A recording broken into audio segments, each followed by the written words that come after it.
Live from KTTC, your weather authority, this is KTTC News at 6. Just use common sense. If it doesn't seem right, it's not right. Well, we've heard it all before. Criminals scamming innocent people out of their money just with a simple phone call. It seems scammers are becoming more creative, more elaborate, and more convincing. KTTC's Barrett Leone joins us after speaking with a would-be victim. Barrett.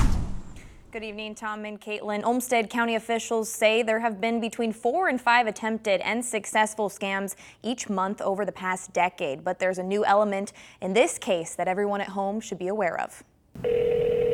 It all started with the voicemail. This is Sergeant Lee Rossman down to Olmsted County Sheriff's Office.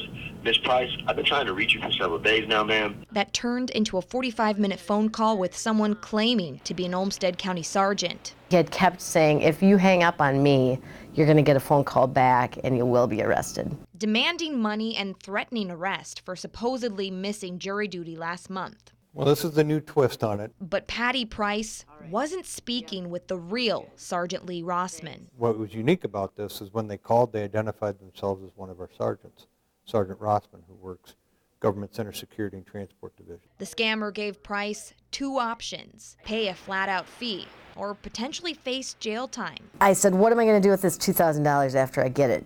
Well, you're going to go and pick up a Department of Treasury certificate and bring that to the government center and we'll process it. That was then that I started to have like red flags go off. Like, why is this so urgent that I pay this right now? Luckily, Price didn't fall for it. How do I know this isn't a scam? You know, Miss Price, I'm a county sheriff, and I'm asking you to come to the government center. But someone else could. Biggest red flags for a scam: anytime anybody asks you to pay for something in the form of a card, a money order, or something, or that you want something, but in order to claim your winnings you have to pay, that's a scam, okay? That's a scam. Now, Price did end up at the government center where she spoke with the real Sergeant Rossman. Captain Barron says scammers are going to want to keep you on the phone until they get what they want. So if something seems fishy, hang up. Most phone call scams come from overseas, and some do have technology to fake an area code, like the scam in this case, and an accent could be a red flag. And lastly, he adds that it's important to educate the loved ones in your life who could be vulnerable. Reporting live in the studio, Barrett Leone, KTTC News. Thank you, Barrett. It was a slushy and cold day, but luckily roads seem relatively clear this evening. And Chief Meteorologist Nick Jansen is out on the weather patio tonight with a check on that Weather Authority forecast. Nick? Hey, good evening, guys. Yeah, we're still dealing with some light snow out here on the weather patio, but accumulations will be minor overnight tonight as we head towards your Friday, as we continue to deal with the light snow really tapering off now through the next, I would say, half hour or so. We're pretty quiet by about 10 o'clock tonight. As we zoom out, notice a lot of dry air starting to sink in as well, limiting those snow chances here through the overnight hours. I do think we have a couple chances, maybe a couple rounds of some light snow in your Friday, but overall roadways should be okay as you head out tonight and early tomorrow morning. This is our Loosen Out of Life camera looking at South Broadway. Notice traffic moving nicely. We can see the pavement. It is wet, so just make sure to stay safe on the roads tonight. 29 degrees currently in Rochester. As we look at temperatures across the area, still in the upper 20s to lower 30s, very unseasonable this time. You're standing outside without gloves on right now because temperatures are fairly comfortable for this time of year. Temps will continue to be in the upper 20s to lower 30s overnight tonight. I think we stay in the upper 30s for those overnight lows. And notice our averages for this time of year. Our normal high temperatures are at 24. Our low temperatures tonight will be warmer than that, and our normal low temperatures this time of year down in the single digits. Now, in January, we end things warm. Even through next week, I think we stay in the 30s. February could be a little different. We'll take a look at the monthly outlook for temperatures coming up next month in your Weather Authority forecast. Back to you. Nick, thank you. And after months of deliberation, the Byron Education Association reaches a contract agreement with the Byron School District. That decision became official Tuesday night. Teachers in Byron were working without a contract since last summer. Now, under the new agreement, the district is promising its employees competitive salaries and benefits. The BEA and the Teachers Union had 2 mediations before reaching this agreement. And a $23 million project made its debut at Rochester Community and Technical College this afternoon. The college is celebrating its new Memorial Hall building, which includes new classrooms, faculty offices, and a student lounge space. The old structure needed renovation with leaky ceilings, drafty walls, and falling ceiling tiles. Former Governor Mark Dayton signed a bill in 2018 to secure the funding for the project. We spoke with RCTC President Jeffrey Boyd, who says he's grateful that the state of Minnesota was able to help make this happen. We obviously couldn't afford to do this ourselves, so it's great when you have support from your legislators and are actually from the state of Minnesota that believes in what we're doing here. So it just gives us the energy to continue what we're doing, which is educating students, preparing them for a workforce. RCTC serves more than 8,000 students each year. The number of people experiencing homelessness in southern Minnesota continues to go up. And despite not having a designated shelter, one community is pulling together to find alternative ways to help out. KTTC's Alex Tejada is live in Austin with our report tonight. Alex? Tom, Caitlin, while most of us have a warm place to go at night, many in Malheur County have to sleep with a friend, sleep in a car, or just brave the elements. Yet with no available shelter in the area, the community's organizations are fighting back. According to the local U.S. Census data, the Malheur County poverty rate continues to increase. And while it hovers around the national average, the numbers for minorities are much higher, leading to more people experiencing homelessness. Drugs and mental health play a role, but so do other factors like unemployment, and it can affect an entire family in many ways. If they lose their income and don't obtain income right away, to get a place to live makes it almost impossible. So there's so many different factors that can happen to a person just by one event. We want kids to be kids and not have to be worrying about where am I going to sleep tonight or what am I going to eat tonight. And for those needing assistance, SimCAC is a good place to start. It helps with utilities and even shelter when you fill out just a single questionnaire. And although the Salvation Army does not have a warming shelter here, it also has other ways to help, like offering free food and dinners Monday through Thursday. And these organizations, as well as many others, will be set up in Riverland Community College's gym tomorrow. The event will last from 11 to 2 and will be here on the campus's East Building. Live in Austin, Alex Tejada, KTTC News.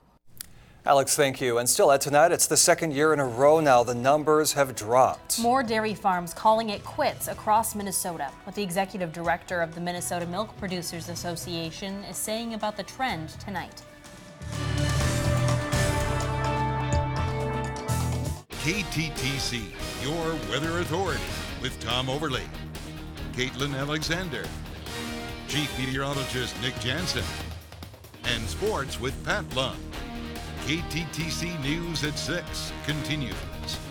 Dairy farmers continue to struggle to stay afloat, many deciding to leave the business entirely. But what is causing such a major decline? Danny Spiewak spoke with the Minnesota Milk Producers Association to get some answers. The decline of dairy farming is a complex issue. It's all things we're working on, and if there was an easy answer, we would have figured it out by now. Lucas Sjostrom heads the Minnesota Milk Producers Association, which enjoyed record high milk prices in 2014 before supply began to outweigh demand. After we had these high prices in 2014, in 2015, prices slumped, and they basically stayed there. Low milk prices coupled with lost exports to China during a trade war and corporate consolidation have cut profits and contributed to a lot of bad news the past couple of years. In 2019, Minnesota lost a net total of 313 licensed dairy farms, an 11% decline. The story was similar in Wisconsin, which saw a 10% loss, and over the past decade, the U.S. has seen an even steeper decline of 30%. I think one of the things we're really missing right now is beginning farmers. Sjostrom sees innovation and saving on labor costs as one key to rebuilding the industry. Farmers are looking at technology. We have robots on a number of farms throughout Minnesota that are milking the cows. The cows come to the robots themselves. Federal and state governments have also offered financial assistance, including a rebate program in Minnesota that will put more cash in the hands of dairy farmers next month. Farmers have also been pleased to see milk prices inch up over the past several months, reaching their highest levels in 5 years at the end of 2019. There's a lot of optimism out here. It's a lot of cautious optimism after what we've gone through the past 4 years. Dairy farmers are resilient. And just to drive home the point of why this is so important for the overall economy, keep in mind this is a $9 billion industry in Minnesota every year, the equivalent of building U.S. Bank Stadium 9 times. Back to you. Well, still ahead in sports, it is the first tour event of the year for Tiger Woods. Pat Lund will have our update on how it's all going. And he's a medical professional turned full-time musher as he braces for the race of his life. Well, warmer temperatures are still on the way for the weekend. Highs potentially about 10 to maybe even 15 degrees above normal. But winter might have its last say coming up in February. We'll talk about your February outlook in just a couple minutes. We'll be right back.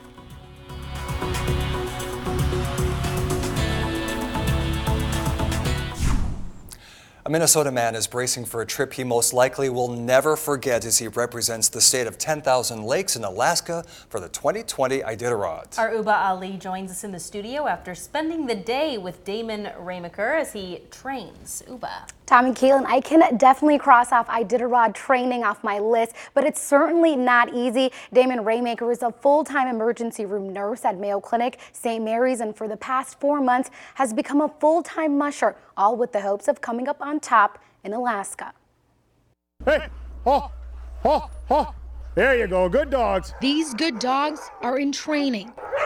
It's hard, it's really hard. For the race of a lifetime. Ideally, by the time we get to Iditarod, we should have 2,000 miles or more on the team. A team of 14 Huskies led by musher Damon Ramaker, an ER nurse by day. It was kind of random, and I stumbled into it. I've always been interested in dog-powered sports. And in March, he's taking that passion onto 1,000 miles of Alaskan terrain. It's kind of an interesting race that you get really 3 different elements that you get to run in. 2 years old. So choosing that A-team is no easy task. We consider things like how good of an eater they are, how quick they can recover after a long run. Work so hard, they rub the fur out of their armpits. While every dog plays a vital role in getting to that finish line, the placement of these dogs on the gang line is crucial. That's Norma. She's one of our leaders. You get into personalities, who gets along with who, and so that all kind of plays a part of where each dog is. A man's best friend, helping Damon get through the harsh elements with one goal in mind. You're continuously presented with different challenges that you just critical think, work your way through it, and hopefully make the right decisions, and you get to move on. One step and howl at a time. And man, did they howl. Damon is still raising money to fund this experience. Dream of his, he's $10,000 short. And if you'd like to help, we'll have that link on the web version of this story on KTTC.com. Reporting live in the studio tonight, Uba Ali, KTTC News. Warmer temperatures will continue as we head towards your weekend, and we still have the chance for some light snow overnight tonight into your Friday afternoon as well. Accumulations will be minor, maybe a couple isolated slick spots on some rural roads tomorrow, but roads within the city should be okay for tomorrow. And we are looking at those mild and quiet conditions for the upcoming weekend. So satellite radar currently just some light snow in portions of Olmsted County, close to Red Wing as well, near the cities. Very light snow outside, really not sticking to the pavement as now. Enough salt down on the pavement that we should be okay throughout the overnight hours. Heavier snow staying well to the south of Des Moines, Davenport area. We have quite a bit of dry air through portions of southeastern Minnesota, northeastern Iowa, and through portions of Wisconsin as well. So accumulating snowfall looks to be unlikely, but we'll still see some flurries floating around through the overnight hours. As we head through the night tonight, notice Futurecast, we have the cloudy skies. Temperatures, Futurecast suggesting down into the lower 20s. I think we stay mid to upper 20s tonight because of that cloud cover. So not as cold as what Futurecast is suggesting tonight because of that cloud cover. So temperatures start off your morning. I think we're in the mid 20s instead of the teens. We'll have a little burst of snow move through at times during your mid-afternoon hours, mainly right around the lunch hour and then close to 3 p.m. as well. Notice Futurecast bringing in just a little bit of snow, about like what we had today. Very scattered type of snow showers coming up for you Friday. Accumulations will be fairly minor and temperatures right back up upper 20s to lower 30s for those highs on Friday. And once again, the same coming up on Saturday. And that's a rarity. Normally, we don't have temperatures sitting like this outside at this time of year. 29 degrees currently is our temperature here in Rochester, and we continue to look at those winds anywhere from about 5 to 10 miles per hour. Currently in Rochester, 8 mile per hour winds out of the northeast. Roadways look to be okay downtown. That's our Los Sonato live camera, and these temperatures will stay pretty mild through the next several days. Our late January warm-up all the way through next week, I think through next Friday, potentially still looking at temperatures well above normal, about 8 to 12 degrees above normal. Now, if we remember back to 2019, what took place end of January into early February, we had the polar vortex. That's when we had those temperatures all the way down to around 29 to 30 degrees below zero. Those were our temperatures, our wind chills 50 to 60 degrees below. Well, normally we have those highs in the lower 20s with single-digit overnight lows, and we're nowhere close to that. February might be a little bit different. The Climate Prediction Center released their outlook, at least their temperature outlook for February. And notice southeastern Minnesota, northeastern Iowa, right in the heart of the colder than normal temperatures. So I do think we will have a taste of winter coming up in February with some colder than normal temperatures on the way. Tonight, though, not colder than normal. We're actually warmer than our normal high temperatures tonight with an overnight low right around 27 in Rochester. Northeastern Iowa more the same, upper 20s to maybe even some lower 30s tonight. Mid to lower 30s for highs tomorrow. We'll have cloudy skies, a couple chances for some light snow as well as some flurries at times. Here's a look at your 7-day forecast as we head towards your weekend. 33 for the high Saturday, 32 on Sunday. We'll keep those cloudy skies. The snowpack will stay there as well. Temperatures next week, mid to lower 30s all the way through next Thursday. So we could potentially get into February and still have some 30s on the board. I was out for a walk this morning in the country, and I actually, at one point, I thought, boy, this is a beautiful day. It was overcast and a little light snow, but it was one of those really kind of perfect days. Yeah, well, we'll take this over that polar vortex. Yeah. Well, these are the type of temperatures we have in early to middle March that we're having in late January. And there was no wind as well, so that really made it Very for nice. a pristine winter day. Thank you. And the Vikings have found their offensive coordinator. Pat Lund will join us next. He'll also update us on the Gophers playing at Ohio State, and it was round 1 of the Farmers Insurance Open. Back in 2 minutes, but first, our ski and snowboard report.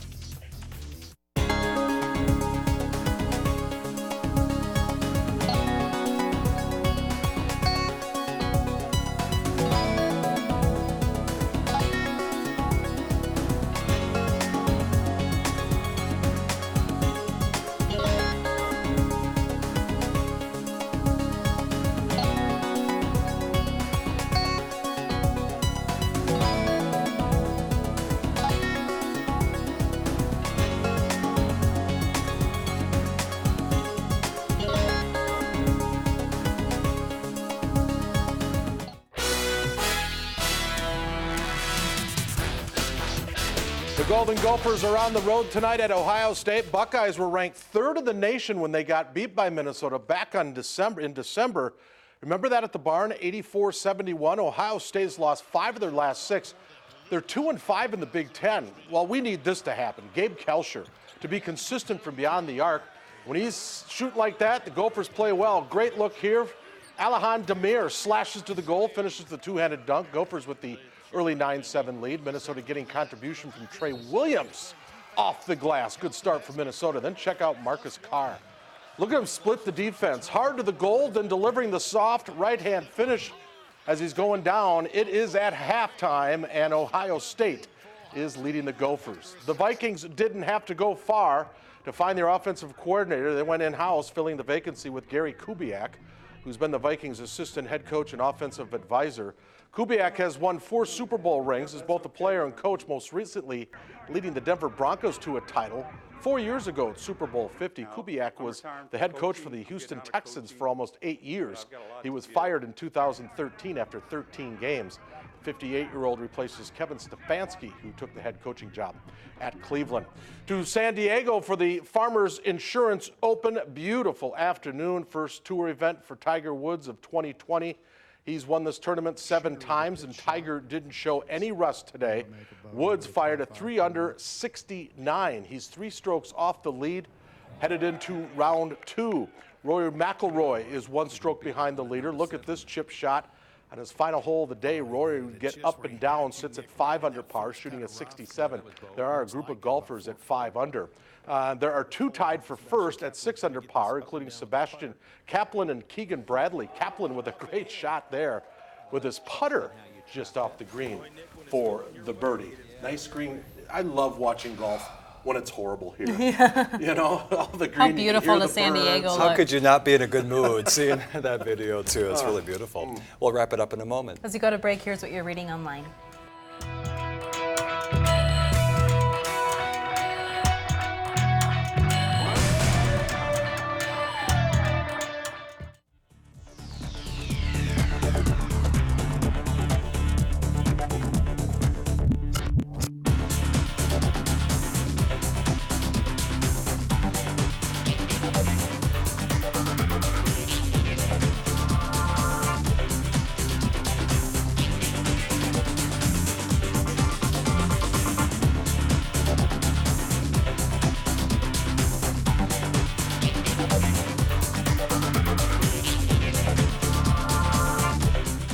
Your mom might have been right when she said you were the cause of her gray hairs. Yeah, a new study has linked extreme stress to premature graying.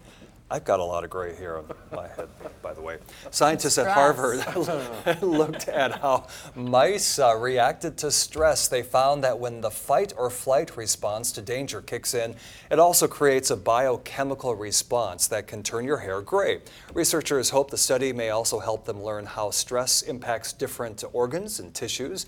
You can read more in the Wednesday's edition of the scientific journal Nature. So I think we all kind of knew that anyway, that stress, you get gray from stress. You always look at pictures of like presidents when they begin their terms and when they end. How young and youthful they look at the beginning and then suddenly gray hair by the end. Anyway, final weather check there. Final weather check. So we continue with those temperatures in the mid to lower 30s the next several days. Some light snow possible for you Friday. Not expecting any travel headaches for tomorrow. So good news there. And then this weekend, lower 30s. It'll feel like early March, essentially, coming up for Saturday and Sunday. And those 30s roll the next week as well. Nick started here looking so youthful, and a few he's more got years. 20 years to go until he 20 gets years. gray. He'll be all white. Thanks for watching us tonight at 6 o'clock. We'll see you back here at 10 o'clock.